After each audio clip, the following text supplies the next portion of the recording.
Hola a todos y bienvenidos a un nuevo análisis a fondo.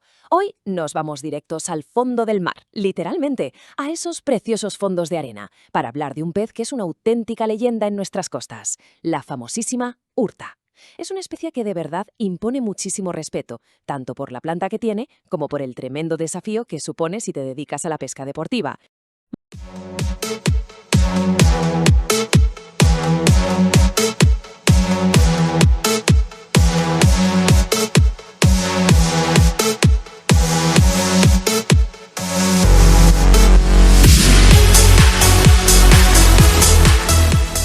Vale, ¿cuál es la hoja de ruta para hoy? Vamos a ver 5 puntos clave: la biología de la urta, su ciclo de vida único, el hábitat natural y la profundidad donde se mueve, su dieta y cebos ideales, y terminaremos con las técnicas de pesca deportiva.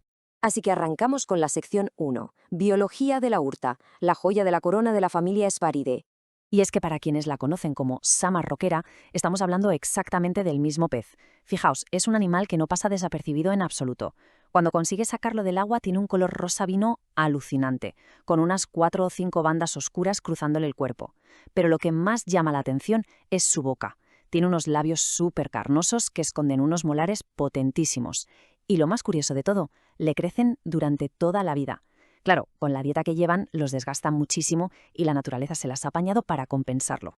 Y ahora, lo que realmente impresiona, y un dato que me parece brutal, los 11 kilos.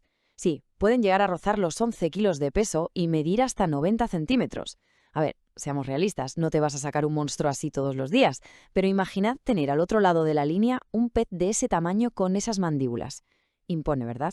Pero, un momentito, porque aquí viene un dato vital del material original que muchísima gente pasa por alto.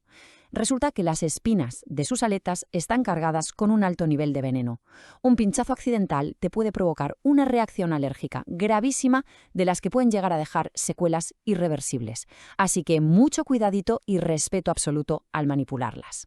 Pasamos a la sección 2, Ciclo de vida único, una transformación extraordinaria.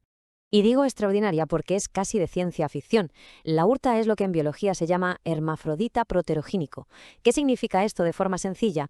Pues que cuando llegan a la pubertad, midiendo unos 25 centímetros, tienen tanto ovarios como testículos. Sin embargo, primero maduran siempre, obligatoriamente, como hembras.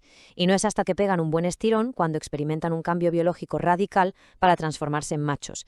Y esto ilustra a la perfección lo que os comento. El cambio visual es espectacular. Por un lado, tenemos a las hembras jóvenes, las famosas catalinetas, con esas rayas súper marcadas y esa forma más de plato. Pero cuando alcanzan entre los 55 y 65 centímetros y pasan a ser machos, cambian por completo. Se vuelven más alargados, más gruesos, les salen unos puntitos azules preciosos en los laterales y esa inconfundible banda oscura entre los ojos. Parecen dos especies diferentes. En cuanto a su ciclo reproductivo, tiene sus ritmos muy marcados. Todo arranca allá por febrero o marzo en las aguas cálidas cerca del Sáhara. Luego, en abril, empieza la maduración en la costa andaluza. Pero el gran momento, el desove masivo, llega entre agosto y septiembre. Y ojo al detonante, ocurre justo cuando la temperatura del agua baja de los 25 grados. Ahí sueltan unos huevos pelágicos transparentes pequeñísimos, de apenas 1 milímetro, que se mezclan con el plancton. Vamos con la sección 3, Hábitat natural y profundidad, el reino del fondo arenoso. Su territorio es realmente inmenso. Hablamos de la costa de Cádiz, las Islas Canarias y todo el Atlántico Oriental desde Portugal hasta bajar a Angola, además del suroeste del Mediterráneo. Pero hay un dato súper revelador de los estudios recientes. Con el calentamiento progresivo de los océanos, las urtas se están mudando más hacia el norte. De hecho, ya se están registrando capturas hasta en la costa de Valencia. Y aunque se pueden mover desde los 2 metritos hasta los 200 de profundidad, en esos fondos que mezclan arena y roca, si realmente queréis saber dónde está el paraíso de la urta, su zona cero es exactamente entre los 30 y los 40 metros de profundidad. Ahí es donde están en su salsa.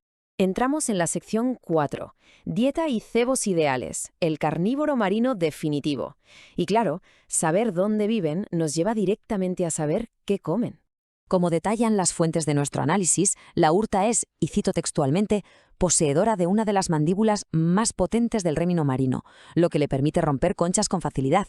Es que son auténticas máquinas de triturar, no tienen absolutamente ninguna piedad con las armaduras protectoras de sus presas. Así que para los aficionados a la pesca, esto es sumar 2 más 2. Si en su entorno natural se ponen las botas a base de erizos de mar, almejas y cangrejos ermitaños, para atraer a los ejemplares más grandes hay que darles justo eso. El cebo estrella por aclamación es el cangrejo ermitaño vivo, aunque un buen calamar o una sepia también dan unos resultados espectaculares.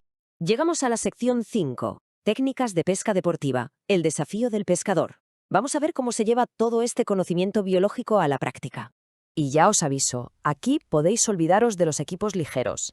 Se necesita artillería pesada. Hablamos de cañas con una acción dura de 50 a 200 gramos, hilo trenzado súper resistente y terminales gordísimos de entre 0,45 y 0,60 milímetros. Pensad que estamos pescando a fondo, normalmente al volantín o al chambel, en zonas donde hay rocas muy afiladas. Porque cuando pica, madre mía, la picada es explosiva. Y todo se decide en los primeros metros. Por instinto, la urta va a pegar un tirón súper agresivo hacia las rocas del fondo para intentar cortar el hilo. Así que toca tener el freno del carrete ajustado al milímetro y usar una técnica de bombeo constante y fuerte para alejarla del fondo lo antes posible. Es pura tensión. Ahora bien, tenemos que detenernos un segundo en algo muy serio que advierten las fuentes, la llamada picadera. Esto es una práctica ilegal que consiste básicamente en tirar piedras pesadas desde el barco para reventar el fondo, aplastar los erizos y que ese rastro atraiga al pescado. Además de ser ilegal, es tremendamente destructivo para los ecosistemas y los corales. Una barbaridad, vamos. El punto clave de todo esto es que la verdadera pesca deportiva no tiene nada que ver con esas prácticas. Va de tener paciencia infinita, de usar técnicas selectivas y, por encima de todo, de tener un respeto reverencial por el océano.